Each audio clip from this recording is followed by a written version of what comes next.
The War of the Worlds. By H.G. Wells. Chapter 1. No one would have believed in the last years of the 19th century that this world was being watched keenly and closely by intelligences greater than man's and yet as mortal as his own, that as men busied themselves about their various concerns they were scrutinized and studied, perhaps almost as narrowly as a man with a microscope might scrutinize the transient creatures that swarm and multiply in a drop of water. With infinite complacency men went to and fro over this globe about their little affairs, serene in their assurance of their empire over matter. It is possible that the infusoria under the microscope do the same. No one gave a thought to the older worlds of space as sources of human danger, or thought of them only to dismiss the idea of life upon them as impossible or improbable. It is curious to recall some of the mental habits of those departed days. At most terrestrial men fancied there might be other men upon Mars, perhaps inferior to themselves and ready to welcome a missionary enterprise. Yet across the gulf of space, minds that are to our minds as ours are to those of the beasts that perish, intellects vast and cool and unsympathetic, regarded this earth with envious eyes, and slowly and surely drew their plans against us. And early in the 20th century came the great disillusionment. The planet Mars, I scarcely need remind the reader, revolves about the Sun at a mean distance of 140 million miles, and the light and heat it receives from the Sun is barely half of that received by this world.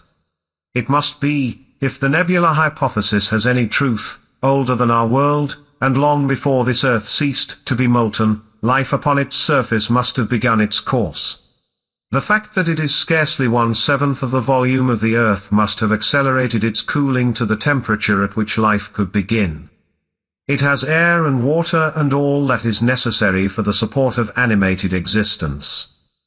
Yet so vain is man, and so blinded by his vanity, that no writer, up to the very end of the 19th century, expressed any idea that intelligent life might have developed there far, or indeed at all, beyond its earthly level. Nor was it generally understood that since Mars is older than our Earth, with scarcely a quarter of the superficial area and remoter from the Sun, it necessarily follows that it is not only more distant from time's beginning but nearer its end. The secular cooling that must someday overtake our planet has already gone far indeed with our neighbor. Its physical condition is still largely a mystery, but we know now that even in its equatorial region the midday temperature barely approaches that of our coldest winter. Its air is much more attenuated than ours, its oceans have shrunk until they cover but a third of its surface, and as its slow seasons change huge snowcaps gather and melt about either pole and periodically inundate its temperate zones. That last stage of exhaustion, which to us is still incredibly remote, has become a present-day problem for the inhabitants of Mars. The immediate pressure of necessity has brightened their intellects, enlarged their powers, and hardened their hearts. And looking across space with instruments, and intelligences such as we have scarcely dreamed of, they see, at its nearest distance only 35 million of miles sunward of them, a morning star of hope, our own warmer planet, green with vegetation and grey with water, with a cloudy atmosphere eloquent of fertility, with glimpses through its drifting cloud wisps of broad stretches of populous country and narrow, navy-crowded seas. And we men, the creatures who inhabit this earth, must be to them at least as alien and lowly as are the monkeys and lemurs to us. The intellectual side of man already admits that life is an incessant struggle for existence, and it would seem that this too is the belief of the minds upon Mars. Their world is far gone in its cooling and this world is still crowded with life, but crowded only with what they regard as inferior animals. To carry warfare sunward is, indeed, their only escape from the destruction that, generation after generation, creeps upon them. And before we judge of them too harshly we must remember what ruthless and utter destruction our own species has wrought, not only upon animals, such as the vanished bison and the dodo, but upon its inferior races. The Tasmanians, in spite of their human likeness, were entirely swept out of existence in a war of extermination waged by European immigrants, in the space of 50 years. Are we such apostles of mercy as to complain if the Martians warred in the same spirit? The Martians seem to have calculated their descent with amazing subtlety. Their mathematical learning is evidently far in excess of ours, and to have carried out their preparations with a well-nigh perfect unanimity. Had our instruments permitted it, we might have seen the gathering trouble far back in the 19th century.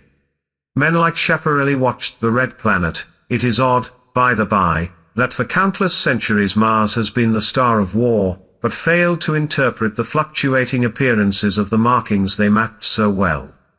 All that time the Martians must have been getting ready. During the opposition of 1894 a great light was seen on the illuminated part of the disk, first at the Lick Observatory, then by Peritan of Nice, and then by other observers. English readers heard of it first in the issue of Nature dated August 2nd. I am inclined to think that this blaze may have been the casting of the huge gun, in the vast pit sunk into their planet, from which their shots were fired at us. Peculiar markings, as yet unexplained, were seen near the site of that outbreak during the next two oppositions. The storm burst upon us 6 years ago now. As Mars approached opposition, Lovell of Java set the wires of the astronomical exchange palpitating with the amazing intelligence of a huge outbreak of incandescent gas upon the planet. It had occurred towards midnight of the 12th, and the spectroscope, to which he had at once resorted, indicated a mass of flaming gas, chiefly hydrogen, moving with an enormous velocity towards this Earth. This jet of fire had become invisible about 12:15. He compared it to a colossal puff of flame suddenly and violently squirted out of the planet, as flaming gases rushed out of a gun. A singularly appropriate phrase it proved. Yet the next day there was nothing of this in the papers except a little note in the Daily Telegraph, and the world went in ignorance of one of the gravest dangers that ever threatened the human race. I might not have heard of the eruption at all had I not met Ogilvy, the well-known astronomer, at Ottershaw. He was immensely excited at the news, and in the excess of his feelings invited me up to take a turn with him, that night in a scrutiny of the red planet. In spite of all that has happened since, I still remember that vigil very distinctly, the black and silent observatory, the shadowed lantern throwing a feeble glow upon the floor in the corner, the steady ticking of the clockwork of the telescope, the little slit in the roof, an oblong profundity with the stardust streaked across it. Ogilvy moved about, invisible but audible. Looking through the telescope, one saw a circle of deep blue and the little round planet swimming in the field. It seemed such a little thing, so bright and small and still, faintly marked with transverse stripes, and slightly flattened from the perfect round. But so little it was, so silvery warm, a pin's head of light. It was as if it quivered, but really this was the telescope vibrating with the activity of the clockwork that kept the planet in view. As I watched, the planet seemed to grow larger and smaller and to advance and recede, but that was simply that my eye was tired. 40 millions of miles it was from us, more than 40 millions of miles of void. Few people realize the immensity of vacancy in which the dust of the material universe swims. Near it in the field, I remember, were 3 faint points of light, 3 telescopic stars infinitely remote, and all around it was the unfathomable darkness of empty space. You know how that blackness looks on a frosty starlight night. In a telescope it seems far profounder. And invisible to me because it was so remote and small, flying swiftly and steadily towards me across that incredible distance, drawing nearer every minute by so many thousands of miles, came the thing they were sending us, the thing that was to bring so much struggle and calamity and death to the earth. I never dreamed of it then as I watched, no one on earth dreamed of that unerring missile. That night, too, there was another jetting out of gas from the distant planet. I saw it. A reddish flash at the edge, the slightest projection of the outline just as the chronometer struck midnight, and at that I told Ogilvy and he took my place. The night was warm and I was thirsty, and I went stretching my legs clumsily and feeling my way in the darkness, to the little table where the siphon stood, while Ogilvy exclaimed at the streamer of gas that came out towards us. That night another invisible missile started on its way to the Earth from Mars, just a second or so under 24 hours after the first one. I remember how I sat on the table there in the blackness, with patches of green and crimson swimming before my eyes.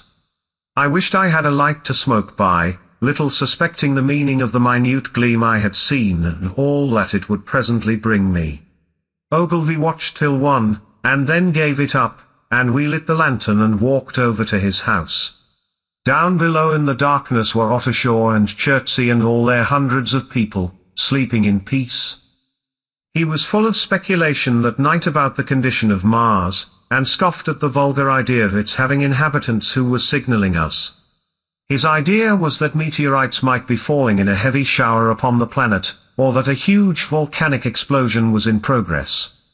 He pointed out to me how unlikely it was that organic evolution had taken the same direction in the two adjacent planets. The chances against anything manlike on Mars are 1,000,000 to 1, he said. Hundreds of observers saw the flame that night and the night after about midnight, and again the night after, and so for 10 nights, a flame each night. Why the shots ceased after the 10th no one on Earth has attempted to explain.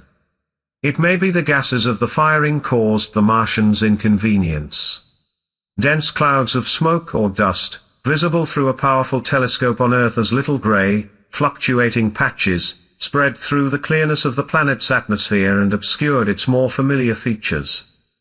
Even the daily papers woke up to the disturbances at last, and popular notes appeared here, there, and everywhere concerning the volcanoes upon Mars. The serio-comic periodical Punch, I remember, made a happy use of it in the political cartoon.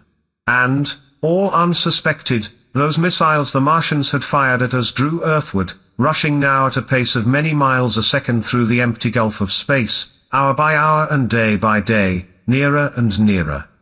It seems to me now almost incredibly wonderful that, with that swift fate hanging over us, men could go about their petty concerns as they did. I remember how jubilant Markham was at securing a new photograph of the planet for the illustrated paper he edited in those days. People in these latter times scarcely realize the abundance and enterprise of our 19th century papers. For my own part, I was much occupied in learning to ride the bicycle, and busy upon a series of papers discussing the probable developments of moral ideas as civilization progressed. One night, the first missile then could scarcely have been 10 million miles away, I went for a walk with my wife. It was starlight and I explained the signs of the zodiac to her, and pointed out Mars, a bright dot of light creeping zenithward, towards which so many telescopes were pointed. It was a warm night. Coming home, a party of excursionists from Chertsey or Isleworth passed us singing and playing music. There were lights in the upper windows of the houses as the people went to bed.